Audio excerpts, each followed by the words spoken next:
Hello everyone, we are group 7 and my name is Renyi Shu. Before we start, we want to clarify our agenda and work distribution as only two of us have a speak. There are two questions in our group. Question 1 has two parts. The first is to identify the form of corruption in the documentary that Melanie Mason have mentioned. Group A. Hi, my name is Mu Haoran from Group A. I'm in charge of question 1, Fields of official positions and judicial corruption. My name is Pan Chuan from Group A. I am responsible for the content of land leasing and real estate profiteering in question 1.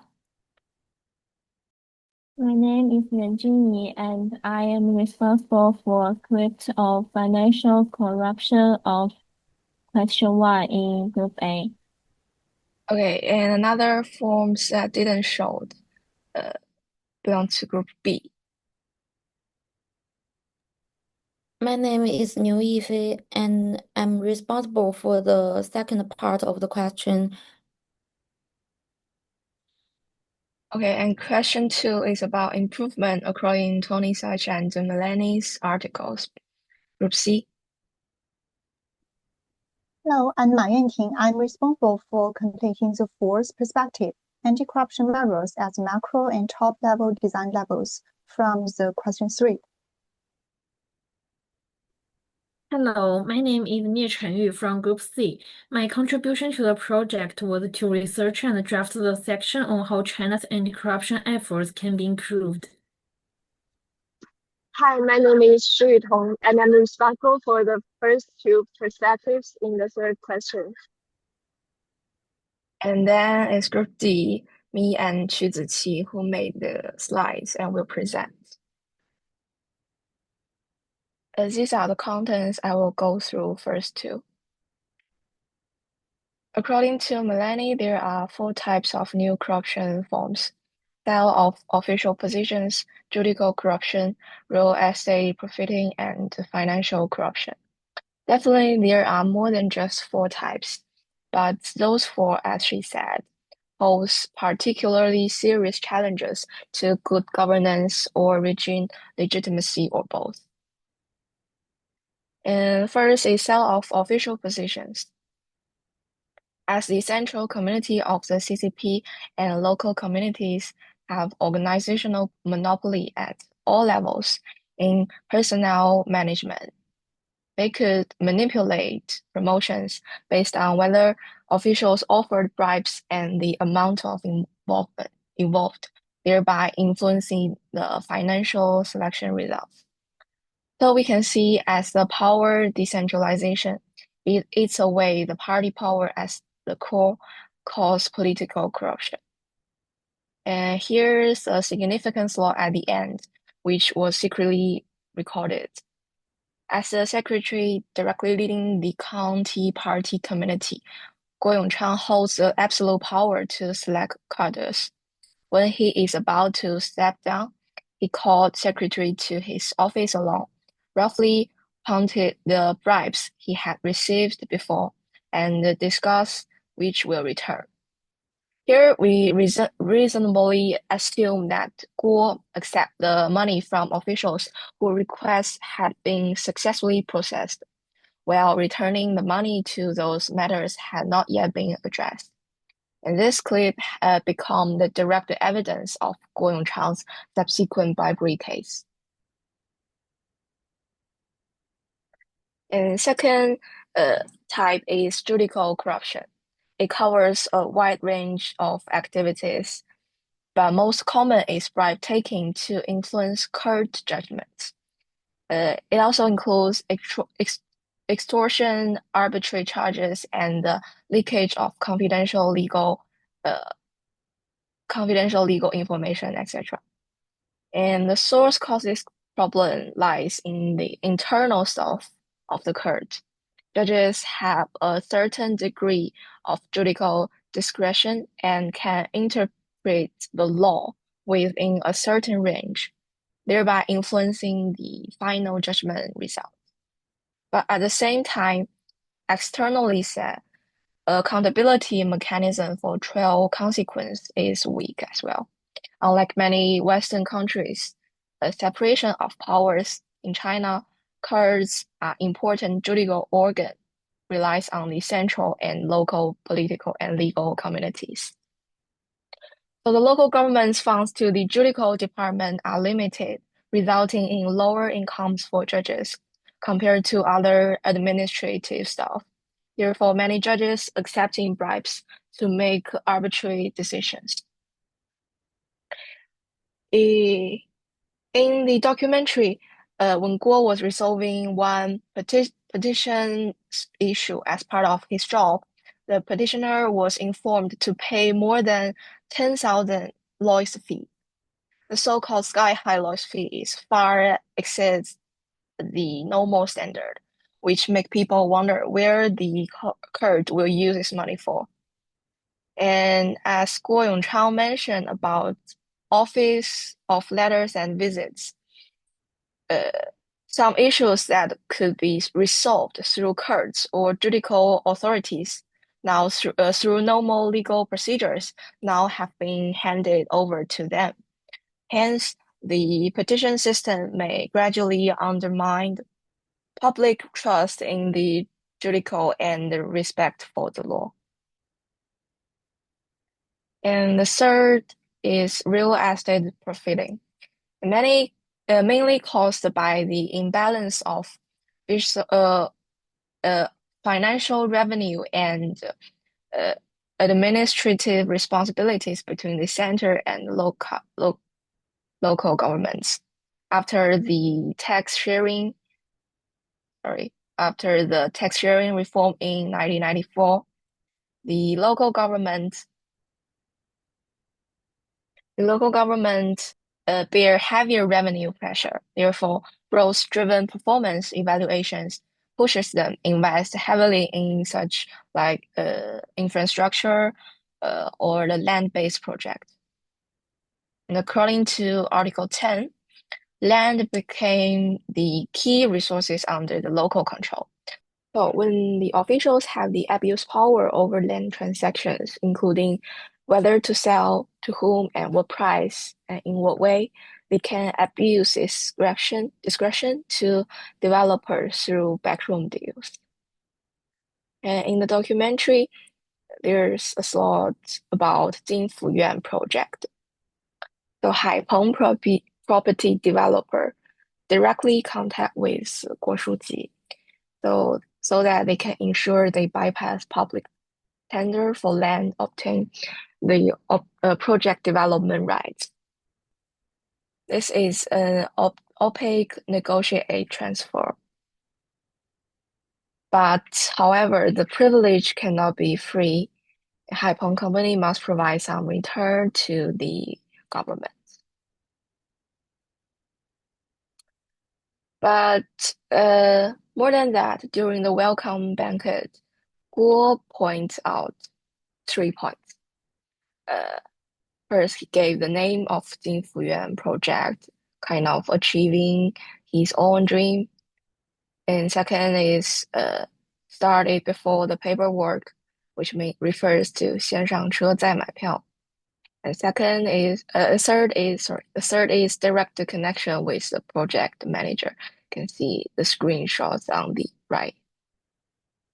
And this slot directly reflects the official's power to give the green light for land property developer, not merely motivated by promoting development, but also to create a prominent landmark, then add luster to their own career. And the fourth type of corruption is financial corruption. So it is characterized by public officials' deliberate abuse of their administrative and the regulatory powers to misappropriate or seize private benefits. Like many point out, it's especially the misappropriation of public funds for interest-free capital for private investments. Here's a good demonstration in the documentary. Like the construction firm owns 2 million in project payments, so that Guo signs off on using old buildings as collateral. And this section is kind of rent-seeking activities involving asset disposal and risk management. The Guo actively advised non-governmental individuals to purchase the former government office buildings at a very low price, use the old buildings to mortgage project funds that should have been paid to construction teams. And arbitrary punishment is another example in the documentary about financial corruption. The migrant workers penalized by business license issues, and they mention some other shops open without license. They didn't get a punishment. So this indicates Guo's misconduct in regulatory oversight, which may well involve bribery. And another demonstration of getting on first and buy ticket later. And after negotiation, Guo arbitrarily reduced the penalty from 20,000 to 2,000. So it may appear as close to the public, but actually constitutes the abuse of power. Okay. And in Melani's article, she summarized different forms of corruption from 2005 to 2015 and created a table. So those 4 are not mentioned in the documentary. The first is asset stripping of state-owned enterprise. The construction of Shenzhen Dasha was not funded by 故事 country, but mainly invested by social capital. So the government gave certain policy support and encouragement to the company. Therefore, it not quite involve corruption issues within state-owned enterprise. And second is fund laundering through family businesses. So there's no family business around Guo Shuji. Maybe there is, but not shown in the documentary. And the third is nepotism. The Guo formed an internal interest circle of the county government, belongs to kind of gang-style corruption, so not nepotism as well. And the fourth is abuse of approval, discretion in medicines and medical equipment. And this point has not been reflected either. And that's all from my part. Now hand over to Yi.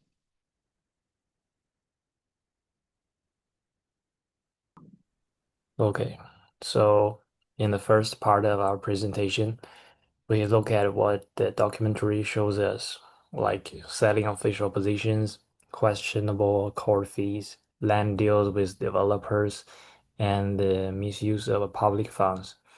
Then the next step is to ask a simple but important questions.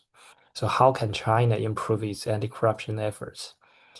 Using ideas from Melanie Manion and Tony Sage, we highlight 4 practical improvements. They are focusing on incentives, supervision, structures, and modernizing governance. These points help us move from just talking about wrong behaviors to understanding how to prevent them. With this overall roadmap in mind, we can move to the first improvement, the changing incentives. So Manning reminds us that punishing corrupt officials is not enough.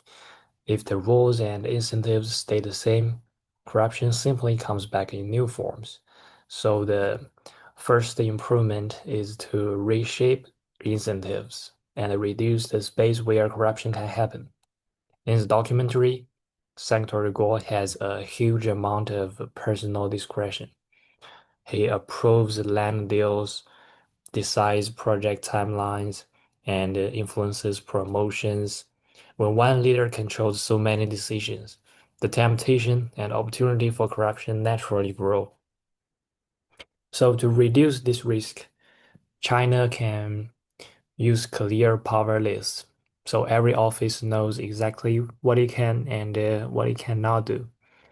Then cut unnecessary approvals, which removes many small gates where favors can be traded. Then strengthen asset disclosure, making unexplained wealth harder to hide. These steps don't rely on campaigns. They change the environment where officials work in. But incentives alone are not enough. Even the best rules fail if no one is watching. So that leads us to the second improvement, the building strong supervision. Manny and Sage both point out that weak supervision is one of the biggest reasons corruption survives. So the second improvement is to build a strong and multi-level oversight, the internal supervision and the external supervision. High-risk areas like land, finance, and construction need clear procedures. So every step, every signature, every payment should leave a record. This makes it possible to see who approved what and who should be held accountable. Sage tells us that many issues are handled inside the system, which limits outside scrutiny, allowing more investigative journalism and making online reporting channels easier for citizens to use can expose problems earlier. When internal checks and external pressure work together, the hidden space for backroom deals become much smaller. And still, we also need to think about the deeper economic roots of these problems. That brings us to the third improvement. The corruption is not only about personal choices, it is also shaped by economic structures.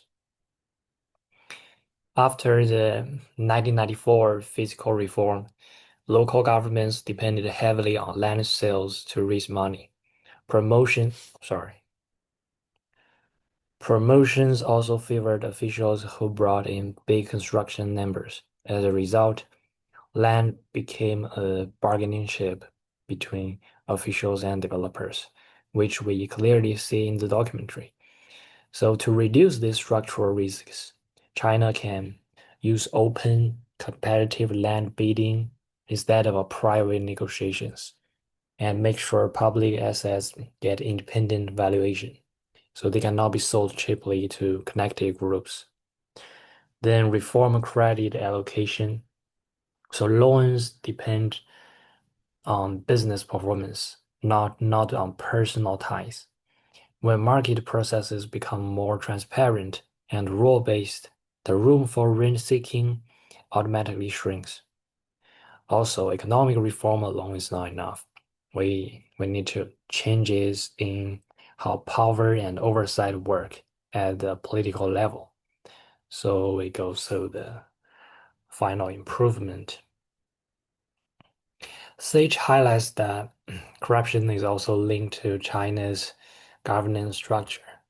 Local number one, like county party secretaries, control land, personnel, projects, and information.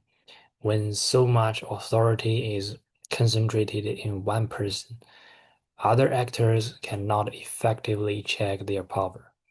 To modernize governance, China can focus on three reforms. The first one is collective decision making.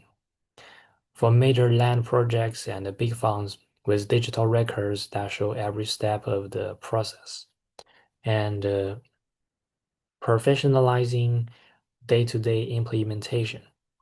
Use clear responsibility lists so lower level staff follow rules rather than personal instructions. Then strengthen the independence of supervisory bodies so they are not controlled by the same leaders they must supervise. These reforms shift authority from individuals to institutions, which is essential for long-term integrity. With these four improvements in place, we can now bring everything together in a short conclusion.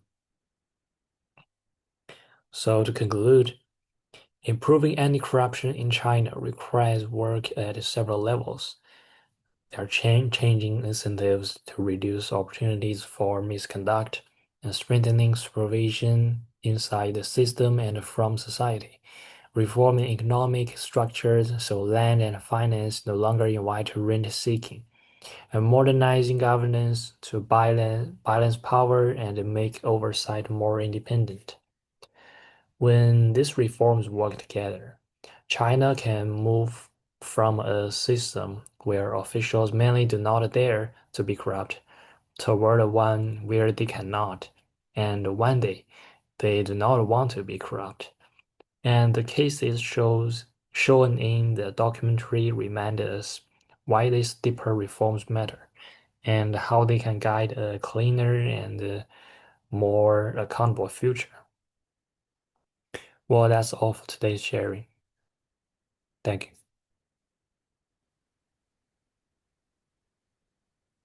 Thank you, and here are our reference.